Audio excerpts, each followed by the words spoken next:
Lesson 142. Tous les soirs. Now, Francois, when the letter R comes at the end of a word, it seems like a very gentle R sound. Sometimes it's hard for me to get just the right amount of R at the end. So I think it is part of the rule that say words ending with... Oh, yes. The careful rule. the careful rule, yes. Words that end with C, R, F, or L. So you I don't know, maybe it is soft, but you have to pronounce it. Else it is another word, soit, tous les soirs, which means all of ourselves. I don't know. Let me see if I can pronounce it correctly. Soir. Yes, exactly. Tous les soirs. Tous les soirs. In English, we have the word night and the word evening, and we use them each in different contexts, but it seems like the French word soir can be used to really mean either time of day, either the evening or the nighttime. Well, you have the translation of night, which is nuit. But nuit is really the night, I mean, when everyone is sleeping. So if you want to talk about the evening and the time, I don't know, after lunch and in evening and before going to bed, that is the soir.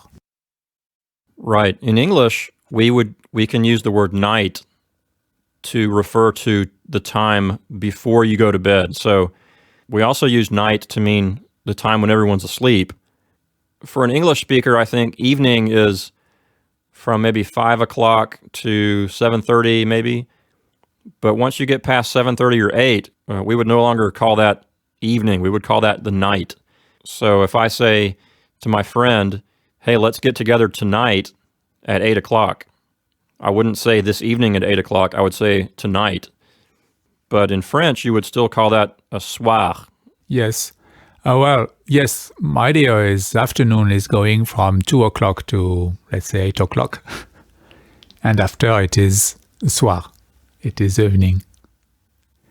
So you don't have this break at 6 o'clock between evening and night. So what is the word for afternoon in French? Après-midi. So après-midi, literally it means afternoon, right? Yes, exactly. And how long does that last? So for me, it is between the lunch and the dinner. But in France, the dinner is almost 8 o'clock. So your word for afternoon has a much longer duration than our word for afternoon. Yes.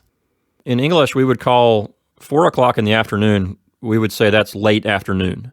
And then 5 o'clock would be very, very late afternoon or early evening. So we would stop using the word afternoon to talk about times after, 5 o'clock. But it seems like in French, après-midi goes on. Yes, go up to the dinner. So maybe where you go in France from south to north, I mean, the dinner is not on the same time. People of north of Europe tends to eat at 6 o'clock, and south it's 8, or if you go to Spain, it can be 10 o'clock. Maybe because the days last longer in the south part of the country. Because people does not live exactly the same way. If you go to Spain or even south of France, it's too warm to work, I don't know, at 2 o'clock. So you make a little nap at 2 o'clock, but you work later and you eat later after the suns go down. I see. I guess that's a siesta, right? When you have a nap yes, in Spain, when they take a nap in the afternoon, that's a siesta. Siesta, yes, sieste in French. Oh, you have a French word for it too. Yes. So if you want to take a Spanish nap, you take a siesta. If you want a French nap, you take a... sieste. Okay. That is south of France. I don't know what the difference is between a French nap and a Spanish nap. Either way, you're still asleep, right? So yeah.